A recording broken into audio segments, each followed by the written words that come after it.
बच्चे नीचे खड़े होकर कह रहे थे कि अगर बम चलेगा तो पहले हमारे ऊपर बम चलेगा, कोचिंग को कुछ नहीं होने देंगे। सर कोई बात नहीं, आप खोलिए, हम लोग पढ़ेंगे लोग यहाँ, कितनों बम चले यहाँ पे।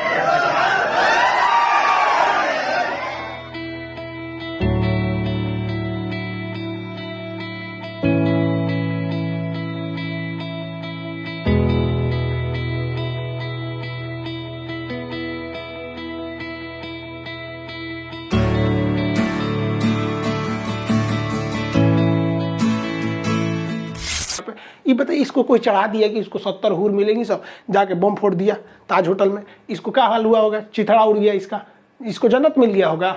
बचपन में हम बहुत बदमाश थे, मेरी मम्मी को सबसे ज़्यादा परेशानी थी और बचपन में थोड़ा सा फाइनेंशियली प्रॉब्लम होने की वजह से हर चीज़ लिमिटेड तौर पे मिला। स्कूल हम एक नॉर्मल से स्कूल में गए और पेंसिल वगैरह तक का भी बचपन में हिसाब मिलता था। पेंसिल खरीद के आती थी, उसमें से आधा काट के आधा तुम लो आधा तुम लो, तुम्हारा पहले कैसे खत्म हो गया, तुम्हारा ज़्यादा कैसे चला, काफ़ी ये सब समस्याएं थी। किसी का मतलब कोई किसी के पेज में, किताब में, कॉपी में कुछ पेज सादा बच जाता था तो हम लोग उसको कलेक्ट करके ले आते थे और मम्मी को देते थे। मम्मी देखिए इसमें 2 पेज सादा है, इसमें 3 पेज है, उस सबको ले आके एक जगह बनाते थे। मम्मी उसको सुई धागा से सिल देती थी और उसको हम लोग एक कॉपी बना लेते थे। आज भी आदत उसी में है। ये आज महंगी कॉपियों पर तो हाथ ही नहीं चलता।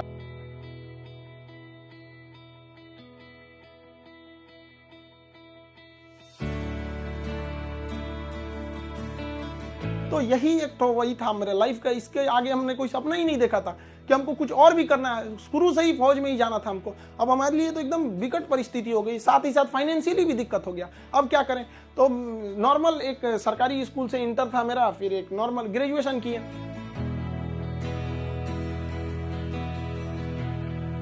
तो उसने क्या किया, हमको एक होम ट्यूशन के पास ले गया पढ़ाने के लिए। होम ट्यूशन, अब वो हम लोग को बच्चों को उतना पढ़ाने का आइडिया नहीं, बस उसको लड़का बहुत पढ़ने में कमजोर था और उसको होम ट्यूशन पढ़ाया गया ना, स्कूल में बहुत अच्छा टॉप पे आ गया वो। उसके घर वाले काफी खुश हुए सब और वो बहुत अच्छा से पढ़ रहा था।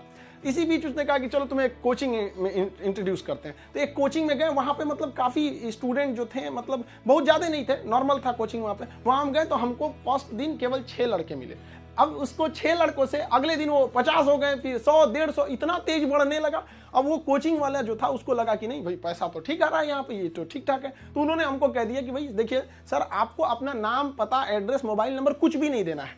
हमको जरूरत भी नहीं है इसकी, हमको चुपचाप पीजी वगैरह करना है यहाँ पे। हमारी तो फौज का सपना टूटा था, समझ में नहीं आ रहा था करे क्या करें यहाँ पर, क्योंकि लाइफ बड़ी अजीब चीज होती है। जब तक आपको समझ में आएगी आधी बीत चुकी रहती है। हमने कहा कोई बात नहीं। उन्होंने कहा कि चलो भाई, हमारा उनको नाम पता था तो टाइटल के वजह से उन्होंने खान नाम दे दिया, खान सर।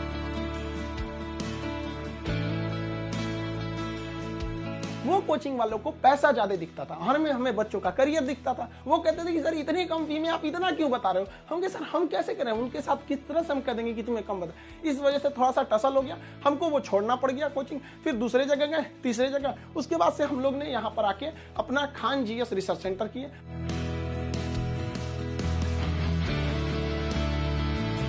ये हाल कर दिया लोगों ने कि हमारे जेब में केवल 40 रुपया बचे थे और घर लौटने के लिए 90 रुपए चाहिए था। हम परेशान हो गए, भाई कम से कम 90 तो छोड़ो, घर चले जाए यार, पे यहाँ पे क्या कर दिए। कोई दिमाग काम नहीं कर रहा था। तो गंगा के किनारे हम बैठे थे शाम के वक्त में, टेंशन में यहाँ पर।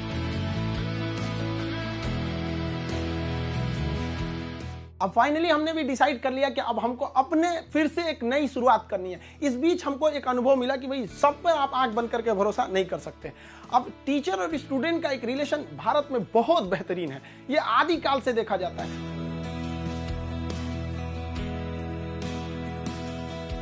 इस बीच हमारे कोचिंग पे बम चल गया, तबातोड़ बम चल रहा है। हमको अजीब सा लग गया कि भाई हम कोचिंग में है कि बॉर्डर पे खड़े हैं, हमारा सपना तो नहीं पूरा हो गया, हम फौज में आ गए हैं।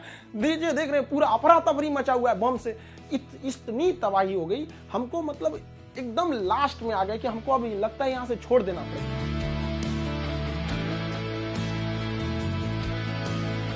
तो हम क्या किए, पूरे कैंपस में मेरे कोचिंग पे सुबह में बम चला था, शाम वाले बैच में पूरे फुल प्लेजेड से स्टूडेंट आए थे और जो बच्चे पढ़ रहे थे उसके अगले बैच के बच्चे नीचे खड़े होकर कह रहे थे कि अगर बम चलेगा तो पहले हमारे ऊपर बम चलेगा, कोचिंग को कुछ नहीं होने देंगे।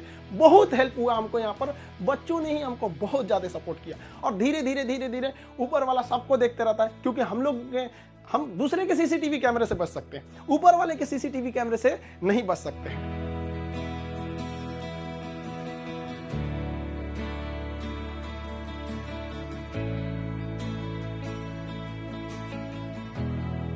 तो हमारे गांव पे मेरा दोस्त था, उसकी फोटोकॉपी की दुकान थी, छोटी सी शॉप थी फोटोकॉपी की। एक लकड़ी का पलाई बनाए, उस पर पढ़ाना चालू किए। पता चला सामने से पुलिस की गाड़ी जाती थी, तो शटर के अंदर हम लोग पड़े हैं, पसीना हो रहा है, वैसे पुलिस का सायरन आ रहा है, आवाज आ रहा है। लड़के कह रहे सर कैसे वीडियो बना रहे हैं, कहाँ से बना रहे हैं, ना लाइट सही है ना आवाज सही है। हम कहे भाई हमको यही है जो वो है यहाँ पे।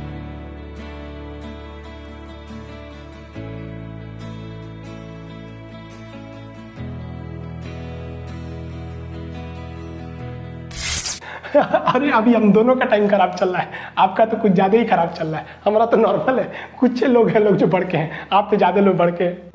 हम ऐसे देखते हैं कि वो लोग भी कमेंट करते हैं, कहते हैं कि सर हमारा किसी जनरल कंपटीशन, हम किसी कंपटीशन की तैयारी नहीं करते हैं, ना ही हमको कोई एग्जाम से मतलब है। फिर भी हम देखते हैं, हमको इस बात की इतनी खुशी होती है। इसलिए नहीं कि वो लोग हमारा वीडियोस देखते हैं, इसलिए कि जो लोग पढ़ाई छोड़ दिए हैं उनको भी इस बात का अफसोस है कि हमने पढ़ाई क्यों छोड़ा। धीरे धीरे धीरे धीरे क्या हुआ, संघर्ष आगे बढ़ा।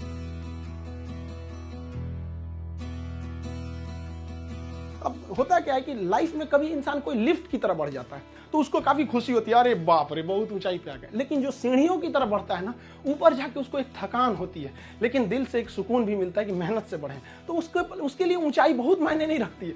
तो जो लोग देखिएगा ना उतराने लगते हैं, अहंकार कर देते हैं, उस सबसे लिफ्ट से बढ़ा है सब। आखिर में हम आप सबसे यही कहना चाहेंगे कि ये दुख, ये दर्द, ये गम, ये सब तेरे अंदर है। तू खुद के बनाए पिंजड़े से बाहर निकल के देख, तू अपने आप में एक सिकंदर है।